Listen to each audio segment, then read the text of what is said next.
Okay, सो हमारे पास Laplace transforms हैं और हमारे पास ये पीस वाइज फंक्शन गिवन है और हम इसको यूनिट स्टेप फंक्शन भी कह सकते हैं।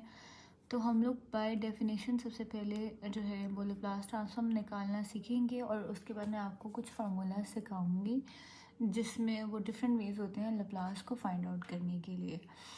तो हमारे पास पीस वाइज फंक्शन में हमने क्या करना है, हम बाय डेफिनेशन फाइंड करेंगे। अच्छा, तो हमारे पास जब बाय डेफिनेशन जब भी हमने लैप्लास फाइंड आउट करना होता है तो उसका फार्मूला जो होता है वो ये होता है कि हमारे पास कोई फंक्शन है, उसका लैप्लास फाइंड आउट करना है इन्फिनिटी ज़ीरो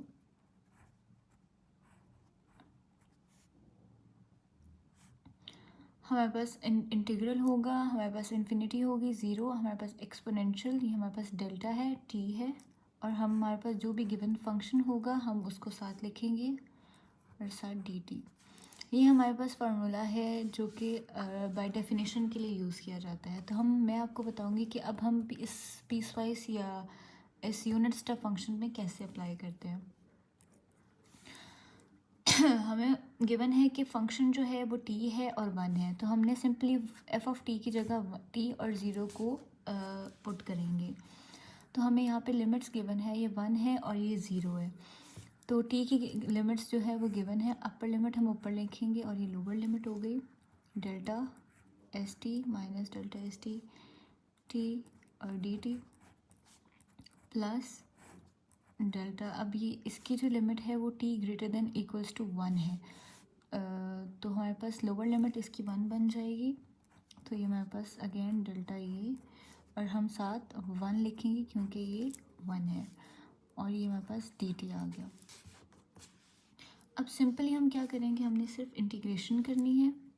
तो इसकी हमें पता है एक्सपोनेंशियल की इंटीग्रेशन कैसे होती है, लेकिन यहाँ पे एक एक्सपोनेंशियल है और साथ टी है, तो हम यहाँ पे बाय पार्ट्स भी यूज़ करते हैं। अगर हमें टेबुलर इंटीग्रेशन आप लोग को आती है, बल्कि tabular integration is easy as compare to by parts, तो हम लोग टेबुलर इंटीग्रेशन को यूज़ करते हुए इसको इंटीग्रेट करेंगे। तो टेबुलर इंटीग्रेशन को हम यूज़ करते हुए हम प्लस टी लिखेंगे इधर माइनस वन प्लस ज़ीरो, हमने टी की डेरिवेटिव्स लिए हैं। फिर हमारे पास ई है, यहाँ पे डेल्टा ये आ गया। एक्सपोनेंशियल, हमें पता है कि एक्सपोनेंशियल का जब भी हम लोग उसको इंटीग्रेट करते हैं तो हम लोग डिवाइड करते हैं जो भी हमारे पास टी के साथ गिवन होएगा। तो ये माइनस डेल्टा आ गया और ये चीज़ आ गई, और यहाँ पे स्क्वायर जब होगा तो जब अगेन इसको हम करेंगे इसका इंटीग्रेशन तो हमारे पास ये चीज़ आएगी और इधर स्क्वायर आएगा। तो हम टेबुलर में जब सिंपली ये करेंगे तो हमने टेबुलर इंटीग्रेशन जो है इसकी इस वाले पार्ट की जो है वो निकाल ली है। उसका तो सिंपली वन है तो सिर्फ एक्सपोनेंशियल होगा। तो हमारे पास क्या वैल्यूज़ आती हैं, minus one delta e delta minus one over s two delta delta square e raise to power minus delta. और जब हमने इसको इसमें हमने वैल्यूज़ को पुट कर दिया, बेसिकली मैंने इसके अंदर जब इसको इंटीग्रेट किया है तो हमने जो है इसके अंदर ज़ीरो को पुट किया तो हमारे पास ये चीज़ आ गई। और जब हमारे पास इसको किया तो हमारे पास ये चीज़ आ गई। हमने इंटीग्रेशन जो सिंपली इधर से देखा है और हम लोगों ने साथ ही अप्लाई कर दी है, क्योंकि हमारे पास इसको करने से टी आता तो हमने जस्ट टी की वैल्यू को वन पुट किया तो हमारे पास ये चीज़ आ गई। अब हम ज़ीरो को पुट करेंगे इस इंटीग्रेशन में, तो ज़ीरो को जब पुट किया तो हमारे पास ये ज़ीरो आ गया, क्योंकि अगर टी की वैल्यू इधर ज़ीरो आती तो फिर हमारे पास ज़ीरो आता है। और अब हम जब इसके अंदर ज़ीरो को पुट करेंगे तो हमारे पास सी ए माइनस डेल्टा स्क्वायर आएगा, क्योंकि ज़ीरो की जब भी हम कुछ ज़ीरो के इसके अंदर पुट करेंगे तो हमारे पास सिंपली जो है वो सॉरी टी की वैल्यू अगर हम ज़ीरो पुट करेंगे तो हमारे पास एक्सपोनेंशियल की पावर ज़ीरो हो जाएगी, तो वो वन होगा, तो हमारे पास ये चीज़ और ये चीज़ आएगी। तो हमारे पास क्योंकि टी इसके साथ मल्टीप्लाई हुआ तो ये चीज़ ज़ीरो आ गई, माइनस वन हुआ तो ये चीज़ हमारे पास, हमने सिंपली इसको और इसको मल्टीप्लाई करके पहले हमने वन पुट किया है, फिर हमने ज़ीरो पुट किया है, तो हमारे पास ये आ गई। इसकी हम इंटीग्रेशन को ऐसे देखेंगे क्यों कि हमारे पास जब भी इंटीग्रेशन में इन्फिनिटी यूज़ होती है तब हम लिमिट को अप्लाई करते हैं।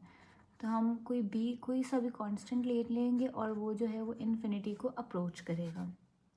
हम इसकी इंटीग्रेशन करेंगे तो इसकी इंटीग्रेशन ऐसे होगी माइनस एस ई, हमारे पास बी एक लिमिट है और दूसरी हम क्योंकि हम बी एक ले रहे हैं और हमारे पास एक वन लिमिट होगी, इसकी भी सिंपली इंटीग्रेशन होगी, तो डेल्टा बी हो गया और यहाँ पे प्लस जो है वो minus one over S E, इसमें भी हमने वैल्यूज़ को पुट करके मैंने आंसर्स को लिखा है। हमने यहाँ पे बी पुट की इसकी वैल्यू क्योंकि हमने इन्फिनिटी को बी कर दिया, और वन हम लोगों ने इसके अंदर जब पुट किया टी की वैल्यू तो हमारे पास ये चीज़ आ गई है। आपको अगर नहीं विजिबल तो मैं आपको, अब आपको विजिबल हो गया होगा तो हमारे पास ये चीज़ आती है, आई थिंक विजिबल है अब। ठीक है, अब हम इसको सिंप्लीफाई करेंगे नेक्स्ट पेज पे।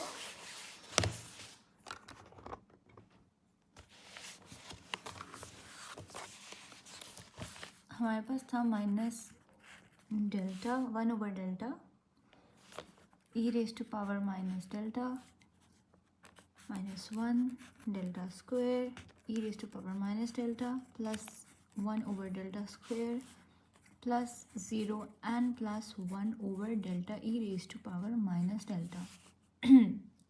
तो हम ये देख सकते हैं कि ये और ये टर्म जो है वो आपस में कट हो जाएंगी और हमारे पास अब जो रह गया है, अच्छा मैं आपको एक बात बताना भूल गई कि हमारे पास जब यहाँ पे लिमिट थी तो ये चीज़ नेगेटिव एक्सपोनेंशियल जब भी हमारे पास हो, यहाँ पे हमारे पास नेगेटिव एक्सपोनेंशियल था, तो हमारे पास जब भी नेगेटिव एक्सपोनेंशियल होता है तो वो ज़ीरो हो जाता है, तो यहाँ पे इस वजह से ज़ीरो आया है। आपने यहाँ देखा होगा कि हमारे पास यहाँ पे नेगेटिव एक्सपोनेंशियल था, तो जब भी नेगेटिव एक्सपोनेंशियल हो तो वो ज़ीरो हो जाता है।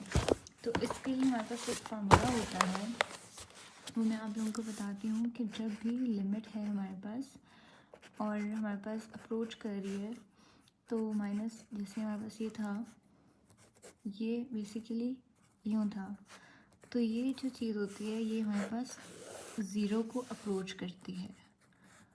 अगर हमारे पास डेल्टा जो है वो ग्रेटर देन ज़ीरो होता है तो ये कंडीशन हम यूज़ करते हैं। सो अब हमारे पास ये चीज़ हो गया, ये कट गया, तो हमारे पास सिंपली जो आंसर आ गया वो आ गया डेल्टा स्क्वायर ये minus one over delta square exponential की पावर माइनस डेल्टा और डेल्टा ग्रेटर देन ज़ीरो। तो ये हमारे पास फाइनल आंसर है और ये हमने लैप्लास ट्रांसफॉर्म फाइंड किया है by using the definition of this given piecewise function. Thank you.